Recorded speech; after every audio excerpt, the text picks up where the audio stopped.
Hello guys, since day one here. So today I'm going to be unboxing two fragrances. One pretty common, the other not so common. Let's check them out. I do have regular Eros EDT and Eros Energy, but I do not have this one yet, so let's get it out of the box and check it out. This is the 30 ml. Let's see what we're smelling like.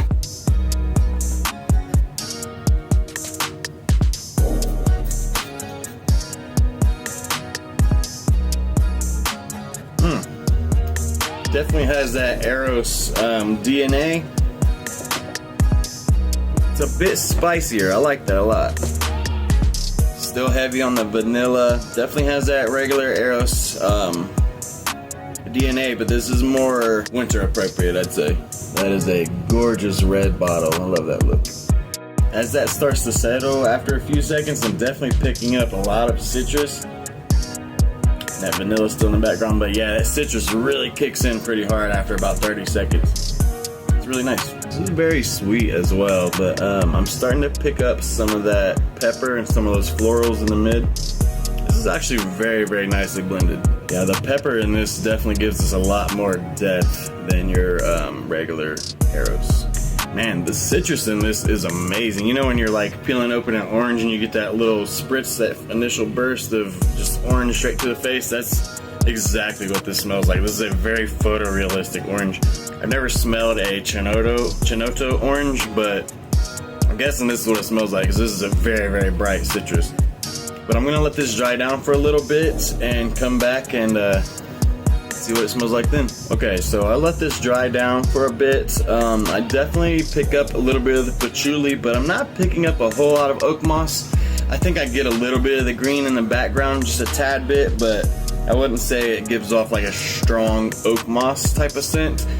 I know a lot of people like are kind of afraid of like a real strong oak moss. This isn't that. This is still very vanilla heavy. It's still got a lot of citrus in the background, even in the dry down. But yeah, it's just a very vanilla forward at this point. Citrus, very mass appealing type of scent. Anybody can wear this at any age, male or female in my opinion. Everybody always says this is more of a mature winter type scent, but to me, I feel like you could pull this off year round, day or night. But yeah, Versace Eros Flame. Solid. 9 out of 10 fragrance for me.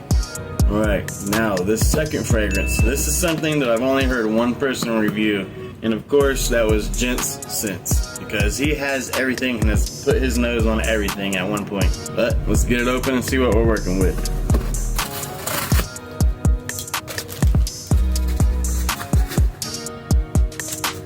Alright, so this is called Mont Blanc Individuel Tonic.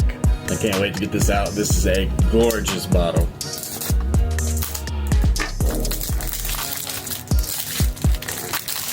Individuel Tonic. I know tonic scares a lot of people because a lot of people think like old school barbershop type of sense, but this isn't that.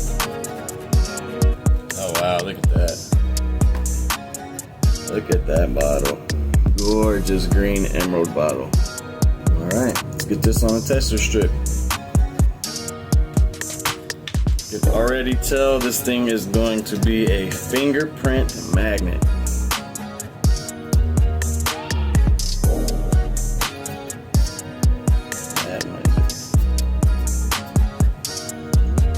Not the best, but not bad. Oh wow. Very green, very green. Very, very aromatic, earthy, oak mossy mint. Very heavy mint in the beginning. Yeah, that mint is almost eye-watering at the start. So straight out of the bottle onto the tester strip, this smells like spearmint bubblegum straight from the get-go. Okay, so while I let that dry down a bit, I'm going to read off some of these notes to you guys so you guys can see why I was so interested in getting this. So, top notes: juniper berry, rosemary, cardamom, pineapple, bergamot, coriander, mint, lavender, and cinnamon. Okay. Middle notes: geranium, orange blossom, violet, and jasmine. Base notes: oak moss, musk, sandalwood, amber, raspberry, vetiver, vanilla, patchouli, and dark chocolate. Dark chocolate. Can you see why this piqued my interest? Yeah, this just sounded extremely interesting to me. I wanted something for springtime that was just different than what everybody else was wearing, which, you know, you always hear fragrance influencers talking about, oh, her ex wears this, or, you know, too many people wear this. This is an NPC fragrance. I'm telling you, I rarely ever smell fragrance on people, like, especially men. Like, it's rare to smell it, especially something that's familiar or something that you wear, you know, it's not very common. But as an up-and-coming fragrance influencer, I wanted to bring you guys something different, something maybe you haven't smelled yet, and this is definitely that. Oh wow, that's interesting.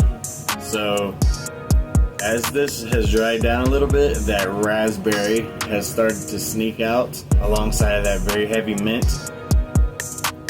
I have no clue on how to explain this. It's like, it's becoming a lot fresher. It's not as dark and deep like green anymore. It almost smells like you're like, you know that smell you get when you're like poolside of like chlorine and like fresh cut grass kind of? It's something like that. So yeah, as this dries down, it's kind of reminiscent to Dolce & Gabbana K, but just a little. It's in that same wheelhouse. Okay, so this has dried down quite a bit now. So that very, very heavy mint or spearmint type of smell has definitely subsided a little bit. And this has kind of turned into like a fresh, green, soapy, like Irish Spring type of scent. It's gotten a lot better. This is not Blind Buy safe, but this grew on me as it dried down. It's definitely very nice after the dry down. Musky, woody, green, fresh. Soapy. Mont Blanc Individual Tonic. There it is. So if you want to be risky, daring, and if you want a gorgeous emerald bottle in your collection, get Mont Blanc Individual Tonic. Since day one. Out.